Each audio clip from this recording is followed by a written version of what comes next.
Yeah. I was in this amateur theatre group called the National Youth Theatre. And it's my second year there, and I had a lead in a play there, and I was seen, and 20 of us went up to the international studios from the National Youth Theatre, 20 boys and girls, and we all auditioned. And I got a call back the next day with another 4 of us, and I went back the next day, and Frank Rodham offered me the part on the spot, which was just, it was mind-blowing. I was 17, I was this little lad from outside of Portsmouth, which is, it's a little village basically. And of course, I wanted to be an actor my entire life, and I took that opportunity. It was just an extraordinary thing that kind of fell into my lap. I was just in the right place at the right time. And what a great opportunity. Oh, it was amazing. What an incredible experience Quadrophenia was. And I often talk about it. Jimmy's journey through this film is a rite of passage. And I think for each of us on Quadrophenia, it was our own rite of passage as well, because I was 17, Phil was 19.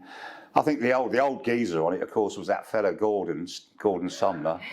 I think he was 27, He was really old, So, and we kind of get together again, and we're back being teenagers again, So it's like no time has passed at all. And that's great. To think that 45 years later, I'm sat here talking about that job, it was an extraordinary thing. And last November, I went to Japan, where through Dave Wyburn, who's he's an English mod who I met down in Bristol, put me in contact with the Tokyo mods. And they are absolutely fanatical about the dress, and their scooters have English number plates on them, and Union Jacks and RAC badges and AA badges. They dress immaculately. And Scooter Acko is a DJ. She orders her cloth from England to be sent to Japan to make her own clothes. Absolutely the attention to detail the Tokyo mods have. And they're kind of wonderful. They whizzed me around Tokyo on a scooter for a couple of hours and took me for a meal, and the 3 of the girls came over to Modstock in London this year, and I went to see them in Modstock, and they were just lovable. They're absolutely fantastic, So I recently seen some footage of Indonesian mods, and there's thousands of them in the street. It's an extraordinary movement, the mod movement, and here it is. It's 45 years later, and I think it's stronger than ever, Definitely. I really think it's stronger than ever. And I think you mentioned riding around on scooters there, and didn't Frank have some very unorthodox methods of getting you guys to bond as young teenagers? We wouldn't get the green light these days. Health and safety would have a nightmare. Yeah, it wouldn't happen these days because the insurance implications are just immense, and the health and safety, So I could ride a bike. I had a motorbike. I've still got a motorbike, actually. He hired the main cast 125s and basically said, there you go and ride around London on them. We had scooter riding lessons. We had scooter riding lessons with this instructor in Harrow, and when he realised that Leslie Ash couldn't ride a scooter, he just loved taking her around the test course on the back of his bike.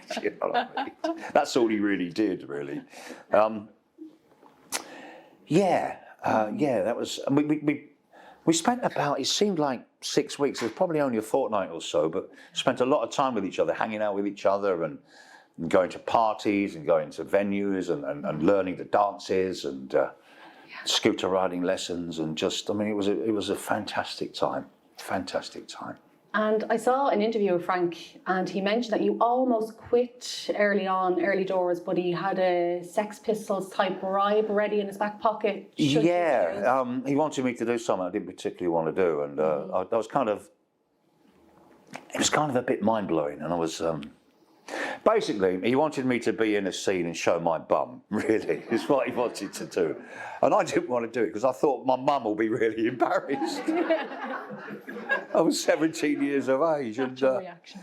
Yeah, it was like, oh, no, it's too much. It's like too much. I'm not going to be naked on screen. No, I can't do that, And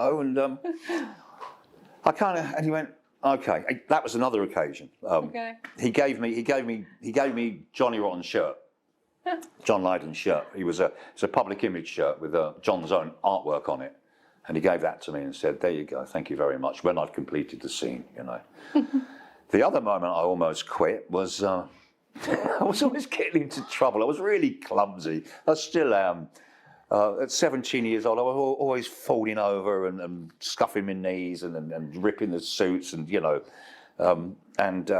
that bastard Phil Davis was sitting in the foyer of the Queen's Hotel. He put a match in my tea, so I drank the tea and it stuck in my throat and I spat all this tea all over everybody, actually. Just as Frank Rodden was walking by, and he said, "Right, you upstairs," and I was on the carpet, you know. And it was all a bit too much, and I sort of burst into tears and went, "Well, don't want to do this. I can't do this. It's too hard, Frank. It's too hard," you know. Yeah. And he was disgusted. I was crying. Do you know what I mean? Like a little kid. He went, "Come on, pull yourself together. Come on." And I did. And you did. You know, that was the first week of filming. Yeah. I was all a bit mind blown to a 17-year-old, you know. I'd imagine so. And you mentioned John Lydon there. Did he audition for the part? He did. Now, Toyah tells the story. He auditioned with Toyah. The kind of soft version is that he couldn't get insured. The real version is that he did an interview and he said, "I am not going to be part of Pete Townshend's fantasy." And Bill Kerbishley, who, as you probably know, is the Who's producer, said, "Well, we can't have him in the movie after that, can we?" And Pete went, "No. That's the true story. It's not about he couldn't get insured, it's because he insulted Pete Townsend." And I believe he called them boring old farts as well. So we're kind of lucky that he didn't get the part. Yeah, and you know, they were really old. They were 33. I know. So the Who, did they have much of a presence on set while you were? Oh, they were always, couldn't get rid of them. Always turning up, trying to get in the shot. No, they were great, actually. The history, the kind of talk about, you know, the album notes in the album, in the black and white album, a Pete's story, and the film is based on that, and the music, of course. And what Frank did was completely turn it around and did his own version, used that as the source material, and made his own version of Quadrophenia. And they ran with it. They didn't interfere at all. They just let Frank get on with it. And the film is serendipitous, you know. It's got this unproven cast. And I think, I was just talking to my friend about it, I think Phil's performance, particularly Phil's performance in this film, is one of the all-time great film performances. He is absolutely extraordinary in this film. I don't think there's another performance anywhere like it that just captures being a teenager, you know. So The Who came on set as producers. Yeah. There's a great memory of we filmed in this little club in Covent Garden, and it was the first time I heard Dire Straits' Sultans of Swing, their first big hit. It was playing in this club, and in came Pete Townsend and Roger Daltrey and John Entwistle, you know, just to watch the day's filming. And the only way that Roger did interfere, actually, was he said to Frank Rodden, he said, "The clothes aren't right." He said, "There were more people wearing white trousers back in the day." That was the white trousers. Yeah, I had the white trousers. You know what I mean? That was the only way they kind of interfered. They were great. They just let us get on with it, you know. Mm-hmm. And it must have been amazing to have Frank Rodden at the helm. Like, as you mentioned earlier on, the mods all over the world are so impeccable and with their attention to detail. But so was he in trying to recreate 1964. Yeah, he was. Excuse me. I think the anachronisms in the film make the film, because it puts it into context. It looks like 1978, you know, the silver trains, the Heaven Can Wait poster outside the cinema. So he tried as hard as he could, but there were some areas that it was beyond his his reach, really. What he did was, it was like a force of nature. Yeah. And he wouldn't take no for an answer, Frank. And he got the film that he wanted to make. Yeah. And he was a true maverick film director. And he broke a lot of rules doing it. He shook people up, and he would get in your face, and he'd make you do things, you know. There's a very famous incident that happened with the. He went in on one Friday, and it was about locations down in Brighton, and the locations manager were kind of very lazy back then. They had a book with stuff, and Frank almost came to blows, just trying to get the location manager to go out and find the locations for the movie, because it was very, very important for him to get these particular places in these particular scenes, you know. He was meticulous, he was hardworking and scary. You know, I always imagined he had this kind of fur coat, which had a kind of fur collar. He looked like a bear. I was 17, he was like huge. And of course you meet him, he's about 5'8". It was just his persona when he was making that film. It just kind of grew and grew and grew, you know. Yeah, he was quite something, actually. And I'd imagine, you know, doing the recce as well on that film, such iconic locations. Well, they are now. You know. Definitely. Yeah. Everyone goes down to Ali, as we all do. We've all been down there, going up and down at Have Ali. you? No? Don't believe what you're saying on the wall. All right. Okay. But the Brighton beach scene, how difficult was that to choreograph? Because there was thousands of people by the looks of it. Yeah, I think it was 2,500 people at one point. And, of course, mod had kind of basically died out, and it was only you guys up here in the north, well, the Midlands and the north, that were the mods. So the Preston Wildcats and there's other groups of mods came along to be extras in the film, and I think it was 2,500. We had a great stunt director called Peter Braham, who was a genius actually, and a whole team of stuntmen, Gareth Milne and Colin Skeeping, and these great characters, you know.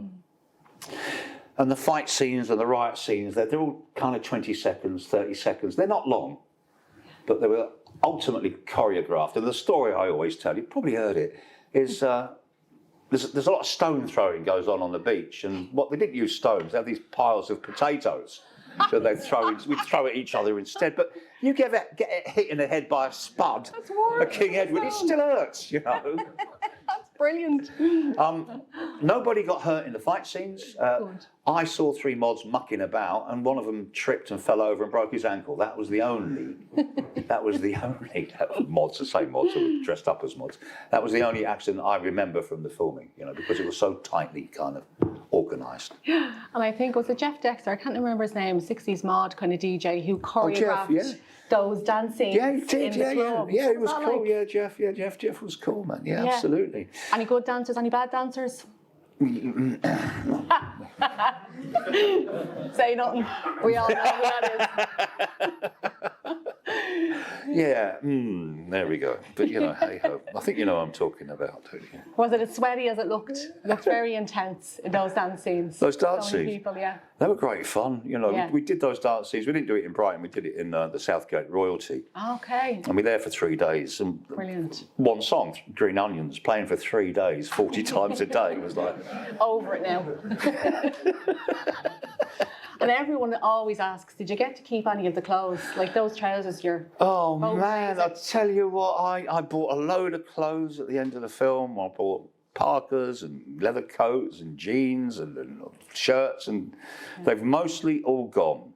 They've all disappeared. My father, God bless him, I had half a dozen mod suits in my wardrobe from Quadrophenia. He said, you've got to take mine. Well, I need the space. He said, you've got to take these down to the charity shop. I've never pulled him up on it, ever, you know. I have my hat from the film. Excellent. Brilliant. Which is great. I have some call sheets from Brighton from the film, which are the sort of start of the film. And I've got some sort of other ephemera, some paperwork. And my father redeemed himself, actually, because he found my original script from the film in the garage in a box. So I have my original script of Quadrophenia, which is great. So that's what I've got, you know. Incredible. And you, if you don't mind me mentioning, you very famously went on to play Jim Carver 20 plus years in the bill. Yeah. But when you're...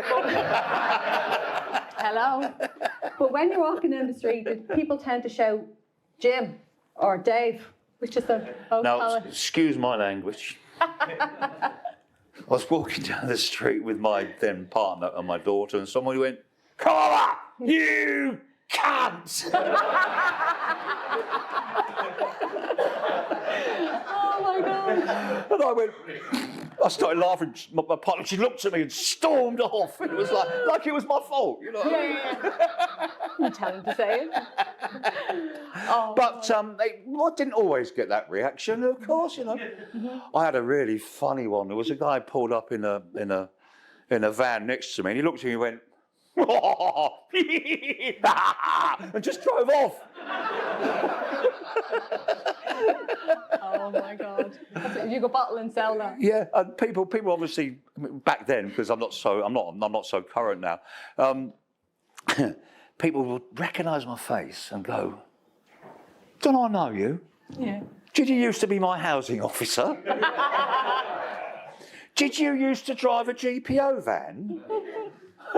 Just say yeah. And the best one was, "Did I meet you at the Calcutta Literary Festival?" It's very precise. I went, "Yeah." He said, "Salman Rushdie, it was fantastic, wasn't it?"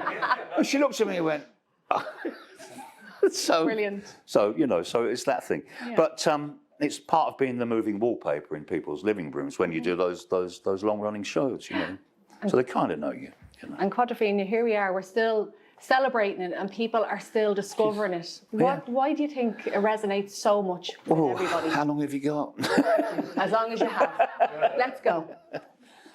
Personally think it is, if not the best film, one of the best films about teenagers ever made, about teenage angst. And Jimmy's journey through the film is an accelerated adolescence. It happens in the period of a week, of a few days, you know. And Jimmy's a loser as a character, isn't he? He loses his girl, he fights his mate, he falls out with the gang of people he's in. He's kind of this small man. And you don't see that in films much, because he's the hero of the film, but he's not heroic. But what he's got is something that everybody can relate to, is that thing of failing and not quite becoming good enough, or just missing the mark, you know. Because it's a film about his personal journey. Frank is guarded about, did he commit suicide at the end or not? Yeah. Well, you know, if he did, the film is about a young mod who commits suicide. Yeah. If he didn't, then it's about a young mod who finds himself in some way. So, and Frank says that's up for the audience to discover. Now, I think the beginning of the film is the ending of the film. He's on the cliff and he turns away and he walks to the camera. You know, and you look at that first shot, this distress on Phil's face. It's like, it's cathartic. He's been through this journey. That character, Jimmy's been through this journey. When I was working on the build, we had this lovely first assistant director, Julian, and he said, "Oh, Mark," he said, I got my PhD on Quadrophenia." He said they studied it at university, talking about youth culture and youth gangs and adolescence and the way that older people treat. You see the way that the people in Jimmy's office treat him, you know, with disdain, look down upon him. It's about finding an identity. It's about getting and then losing your first love. It's about a lot of things. It's about a lot of things. They're the kind of themes